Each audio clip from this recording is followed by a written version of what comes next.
अब हम लोग एक न्यूमेरिकल बनाने वाले हैं। ये न्यूमेरिकल का विशेषता बता दें, आपके टेक्स्ट बुक का है। दूसरा विशेषता ये डिफरेंट प्रॉब्लम है। तीसरा विशेषता ये कि ये पहले आईआईटी के टेस्ट में पूछा जा चुका है। तो फिर समझिए इस प्रॉब्लम को, हाईली अंडरस्टैंडिंग प्रॉब्लम, इसमें आपको सीखना ही पड़ेगा। क्या है प्रॉब्लम, सुनिए, ध्यान से सुनिए, हो सके तो लिख भी लीजिए। If 2 gram benzoic acid is dissolved in 25 gram benzene and depression in freezing point is 1.62 Kelvin, then calculate percentage association of acid if it forms dimer and Kf value for benzene is 4.9 kelvin kg mole inverse। क्या है problem, चलिए एक बार हम लिख भी देते हैं। If लीजिए क्वेश्चन को लिख भी दिया गया। If 2 gram benzoic acid C6H5COOH, देखिए इसी को बेंजोइक एसिड कहते हैं, C6H5COH is dissolved in 25 gram benzene and del TF is 1.62 Kelvin and del TF is 1.62 Kelvin and Kf for benzene C6H6 is 4.9 Kelvin kg mole inverse. Then calculate percentage association of acid if it forms dimer। समझिए सवाल, लीजिए problem को लिख भी दिया गया। सोचिए 2 ग्राम benzoic acid को 25 ग्राम बेंजीन में डाल दिया जाता है, तो आपको मालूम है फ्रीजिंग पॉइंट में कमी देखने को मिलेगा। कितना कमी देखने को मिल रहा है, 1.62 केल्विन। उसके बाद आगे क्वेश्चन सेकर कहता है कि बेंजोइक एसिड जो है वो एसोसिएट करता है, यानी चिपकता है और डाइमर का फॉर्मेशन करता है, यानी 2 बेंजोइक एसिड का मॉलिक्यूल चिपक कर एक बनता है, 2 मॉलिक्यूल चिपक कर एक बनता है। तो कहता है बता परसेंटेज एसोसिएशन क्या होगा, कितना परसेंट ये एसोसिएट किया, ऐसा आपसे पूछा जा रहा है। जबकि केएफ का मान बेंजीन के लिए 4.9 दिया गया है, 4.9 केल्विन केजी मोल इनवर्स, ऐसा बेंजीन के लिए केएफ का मान दिया गया। तो क्या क्या दिया गया, वेट ऑफ सॉलिड देखिए 2 ग्राम है, वेट ऑफ सॉल्वेंट 25 ग्राम है। जो कम मात्रा में रहता है उसको सॉलिड कहते हैं, जो ज्यादा मात्रा में रहता है उसको सॉल्वेंट कहते हैं। ये आपका सॉल्वेंट हो गया। डेल टीएफ का मान 1.62 केल्विन है, यानी डिप्रेशन ऑफ फ्रीजिंग पॉइंट, और बेंजीन के लिए केएफ का मान 4.9 केल्विन केजी मोल इनवर्स है।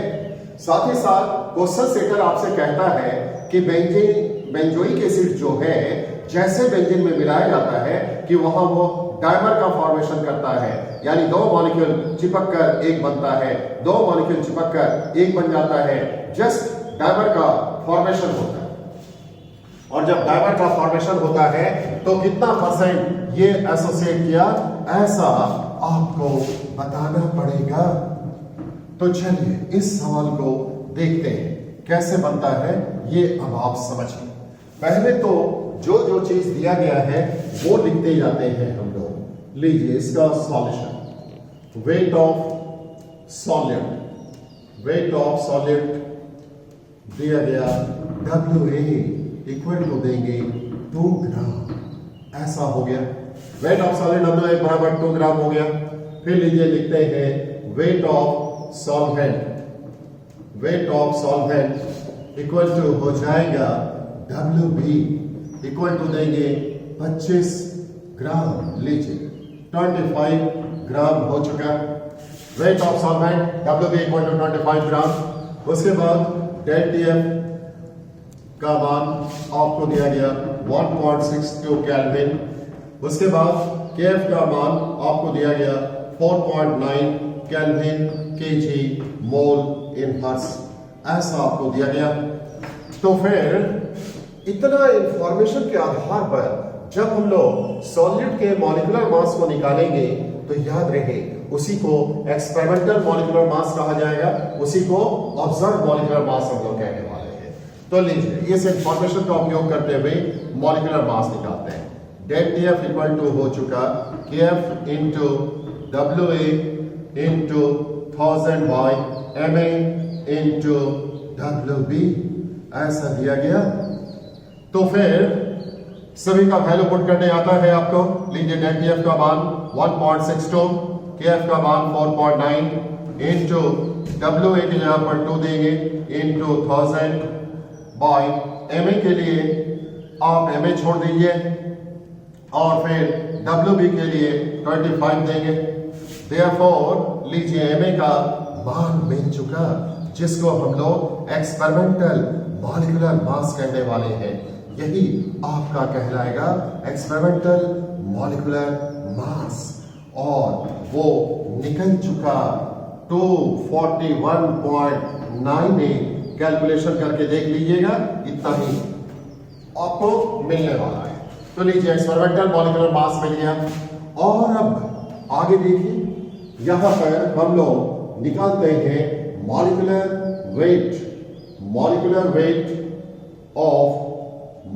वेट ऑफ देंगे C6H5COOH। इसका मॉलिक्यूलर वेट निकालेंगे। तो लीजिए इसका निकालेंगे तो हो जाएगा 12 into 6 plus 1 into 5 plus carbon का एटॉमिक मास 12 होता है मालूम आपको। 16 प्लस 1 इक्वल टू 122, जिसको हम लोग नॉर्मल मॉलिक्यूलर मास कहते हैं। इसी को नॉर्मल मॉलिक्यूलर मास कहा जाएगा, यही कहलाएगा नॉर्मल मॉलिक्यूलर मास। तो लीजिए एक्सपेरिमेंटल आपको मिल चुका, नॉर्मल भी मिल चुका, और अब हम लोग हेंटॉक्स फैक्टर का मान निकालते हैं। I इक्वल टू हम लोग निकालेंगे। तो इसके लिए मालूम है आपको होता है normal molecular mass by observed molecular mass. याद होगा आपको हेंटॉक्स फैक्टर का फॉर्मूला यही होता है, ऑब्जर्व्ड मॉलिक्यूलर मास, ऐसा हो जाएगा फॉर्मूला। नॉर्मल मॉलिक्यूलर मास का वैल्यू मिला है 122, ऑब्जर्व्ड है आपका 241.98, आ जाएगा 0.504। कैलकुलेशन करेंगे तो आपको इतना ही मिलेगा। ये रहा हेंटॉक्स फैक्टर का मान 0.504। यहां तक तो करीब करीब पुराना ही बात है, इसमें कुछ नयापन नहीं, आप लोग इतना पहले से जान चुके हैं। लेकिन अब कुछ नया बात चालू होने वाला है। देखिए यहां पर जब हम लोग बेंजोइक एसिड मॉलिक्यूल को जानते हैं बेंजीन सॉल्वेंट में, तो वो डायमर का फॉर्मेशन करता है। क्या इसका मतलब है? चलिए अभी हम आपको दिखाते हैं। ये रहा बेंजोइक एसिड C6H5COOH। इसके दो मॉलिक्यूल को जब बेंजीन सॉल्वेंट में डाल देते हैं तो इस तरह से डायमर बन जाता है C6H5COOH होल 2, ऐसे लिया गया। लीजिए इसका दो मॉलिक्यूल चिपककर एक बन चुका है। यहां पर देखिए नहीं कुछ है तो 1 है, और यहां पर 2, दो मॉलिक्यूल चिपककर जस्ट 1 बन चुका है। इसी को हम लोग डायमर कहते हैं। तो फिर लीजिए इनिशियली टाइम जब 0 रहता है, यानी चिपकने वाला काम चालू नहीं हुआ।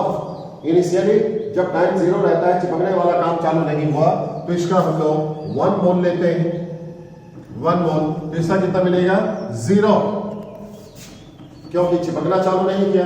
अब ये चिपकना प्रारंभ कर दिया, सटना चालू कर दिया है, और जब सटना चालू कर दिया तो इक्विलिब्रियम स्टेट में आएगा। लीजिए T equal to TE, equilibrium time लीजिए यहां लिख देते हैं, ये है आपका इक्विलिब्रियम टाइम। मामला आपका इक्विलिब्रियम स्टेट में आ चुका है। तो ये चेंज क्या कहता है, ध्यान से सुनिए। इसका 2 मोल जब सटेगा तो इसका 1 मोल बनेगा। इसका 2 मोल जब एसोसिएट करेगा, सटेगा, तो इसका 1 मोल बनेगा। पलट के हम लोग बोल सकते हैं, इसका 1 मोल जब बनता है तो इसका कितना सटता है, 2 मोल। अगर इसका एसोसिएशन x मोल है, लीजिए इसका अगर x मोल सटेगा तो इसका कितना बनेगा, बोलिए, x/2 मोल। तो लीजिए x/2 मोल इसका बना, तो इसका सटा कितना, x मोल। इसका x मोल सटेगा तो बचा कितना, 1 - x मोल। इक्विलिब्रियम स्टेट में बच गया। तो टोटल नंबर ऑफ मोल्स आपको जो मिला, लीजिए लिखते हैं, total number of moles, total number of moles at equilibrium state. Equilibrium state में आपको टोटल कितना मोल मिला, ये हम लोग लिखने वाले हैं। Total number of moles at equilibrium state equal to हो जाएगा 1 - x plus x/2 equal to हो चुका 1 - x/2।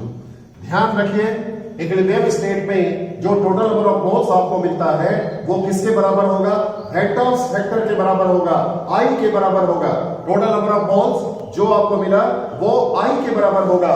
और इस तरह हम लोग लिख देते हैं 1 - x/2 equal to 0.504। Therefore x/2 minus x/2 equal to होगा 0.504 - 1 इक्वल टू, अब यहां पर इसको माइनस करेंगे तो आएगा -4.49 कुछ इस तरह का आपको मिलने वाला है।